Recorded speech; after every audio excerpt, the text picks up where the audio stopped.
Hey guys, so this video is going to be kind of like jumping around a little bit. I'm at work, so you see I'm getting ready to make up some feed and go out, and the light, I just can't get it to like accept the light. I'm shooting on my phone, but I'll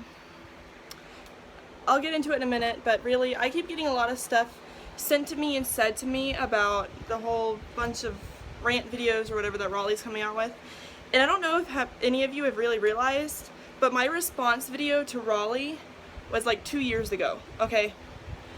Sure, some of the stuff she still says to me is kind of annoying. She doesn't say it to me, but you know, stuff she says and to me is just kind of annoying. But I mean, like, I'll start making a video sometimes when people like ask me to, and then I'll stop because I don't really care. But I just feel like I have to talk about some things. So I know that some of her videos get under people's skin, I mean mine included, especially if it has something to do with your discipline, or if it has something to do with you or people you know, or something you feel strongly about. I mean, you're either going to agree with it or you're not going to agree with it. And I mean, even now, 2 years later, I still have people that are like, oh my god, stop hating on Raleigh, la da da, and I was like, guys, I haven't put anything about her in 2 years, okay? It's been a while. Now that being said, I had a lot of people message me about her everything wrong with barrel racing, and you know, I'm a barrel racer, okay?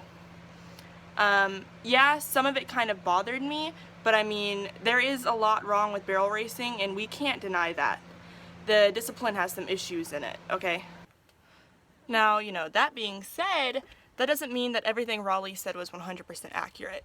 There's stuff in there that was not accurate, and you know, everybody has their opinions and everybody has what they think is true, but I guess I can kind of go through and, I don't know, I guess kind of point out what I think isn't 100% accurate. I mean, and I'll start off with the whole Spurs aren't an extension of your leg thing. Okay. Now, barrel racing is a sport that spurs are commonly and easily misused, and I mean, obviously that shouldn't be happening, but the purpose for spurs and barrels, I mean, it's just about the same for everything else. You're not supposed to use it for speed. You're supposed to use it for your subtle cues of moving your horse over or rounding out his ribs, you know, stuff like that. I mean, I wear spurs on Hagen, and I've tried in the past to wean him off, but wasn't successful, really. I mean, in slow work, everything would kind of be okay, but anything past that, it was kind of hell. But you're not supposed to jab with spurs either, guys. You're supposed to roll, okay? There's a reason why the spur has a rowel, and it's not meant to poke and stab your horse. It's meant to roll up to get your horse's attention. And I think one of the other things was her saying that the barrel horses get stalled all the time.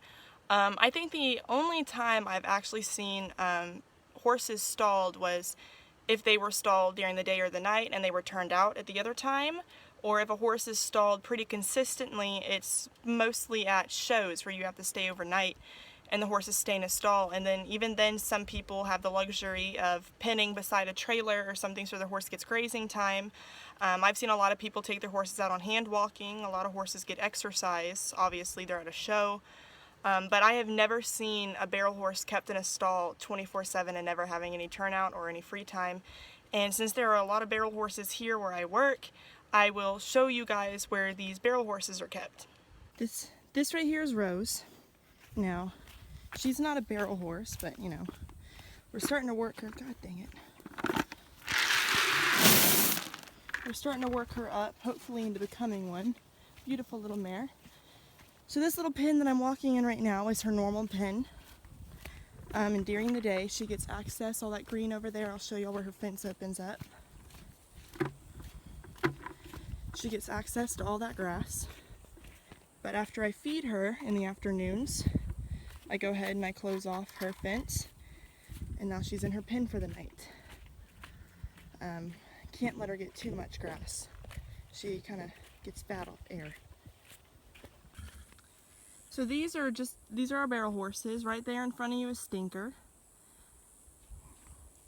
Right there is Moon Pie. The sorrel behind Moon Pie is Wrangler. And then, let's see if you can see him. Right back over there beside Wrangler. He's kind of staring at us, the little bay roan. He's bobbing his head. That's Hagen, that's my horse. So he's getting grazing time right now. Then he goes back up in his pen. Then Wrangler goes out for the night for grazing. Not Wrangler, sorry, Moon Pie. And then Wrangler over there, who's making goofy faces, has already had his grazing time. And Hagen doesn't get grazing time, mostly because Hagen has bouts of laminitis, and excess grass is not helpful for that. Another thing she said was that these barrel horses don't get socialized. I mean, all of our barrel horses are in the same vicinity. They could all touch muzzles. They all see each other. I mean, there's Hagen going over there to say hi to Stinker right now.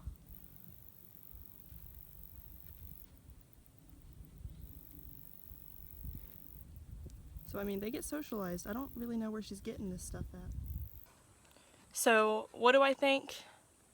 I think that most of what she says, especially, you know, about barrel racings and her assumptions, is a little bull, but guys, there's no reason to get like up in arms, okay?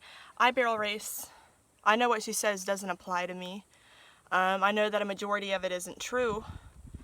And unless you're doing what she said, then you really shouldn't be all that irritated about it. I mean, every barrel racer that I've known has done not what she said. Mostly every. So, you know, don't get too mad about it. Just go out and ride your dang horse. Prove her wrong. Goodness. See y'all later.